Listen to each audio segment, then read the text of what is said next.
School இப்போ லீவுன்றதுனால பசங்க டெய்லியும் லேட்டா தான் எந்திரிக்கிறாங்க. அதனால ஒவ்வொரு நாளைக்கு ஒவ்வொரு மாதிரி தான் ரொட்டீன் வந்து போயிட்டுருக்கு. காலையில இன்னைக்கு பிரெட் ஆம்லெட் வேணும்னு கேட்டாங்க. அதனால காலையில அதே போட்டு குடுத்தாச்சு. ரொம்ப வருஷமாவே நான் அல்ட்ரா பிராண்ட் கிரைண்டர் தான் யூஸ் பண்ணிட்டுருக்கேன். கத்தார்ல வந்து ஒரு 1 1/2 லிட்டர் கிரைண்டர் வச்சிருந்தேன். காம்பேக்ட்டா குட்டியா இருக்கும். அது நான் அங்கேருந்து வரும்போது வெயிட் அதிகமா இருக்கிறதால அங்கேயே சேல் பண்ணிட்டு வந்தாச்சு.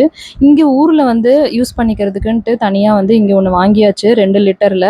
நல்லா தாராளமாவே இருக்கு. அல்ட்ரா கிரைண்டர் பொறுத்தவரைக்கும் எனக்கு பர்சனலா எந்த ஒரு கம்ப்ளைண்ட்டுமே இல்லாம யூஸ் பண்றதுக்கும் வந்து நல்லாருக்கும். இந்த கிரைண்டர் வந்து ஓடும்போது மாவு அள்ளுற மாதிரி இருக்கு. நான் முன்னாடி வச்சிருந்தது ஓடும்போது மாவு அள்ள முடியாது அது. இது நல்லா வசதியாவும் இருக்கு. நல்லா தாராளமாவும் இருக்கு அரைக்கிறதுக்கு. இன்னைக்கு லஞ்சுக்கு வந்து திண்டுக்கல் ஸ்டைல்ல மட்டன் பிரியாணி தான் வந்து பண்ணிட்டுருக்கேன். எனக்கு திருச்சி, கடலூர்ல வந்து மட்டன் வந்து கம்பேர் பண்ணும்போது பார்த்தீங்கன்னா, கடலூர்ல தான் வந்து மட்டன் வந்து நல்லா டேஸ்ட்டா இருக்க மாதிரி இருக்கும். இன்னைக்கு இந்த திண்டுக்கல் ஸ்டைல் மட்டன் பிரியாணி செம்ம டேஸ்ட்டா வந்திருந்தது. லஞ்சுக்கு வந்து பிரியாணியோட சிக்கன் 65 ரைத்தா வச்சு சாப்பிட்டாச்சு. இப்போ வெயில் அதிகமா இருக்கிறதால மாவு காலையில அரைச்சத ஈவினிங்கே எடுத்து நான் ஃப்ரிட்ஜில வச்சுர்றது. ஏன்னா ரொம்ப புளிப்பாயிடுதுன்ட்டு.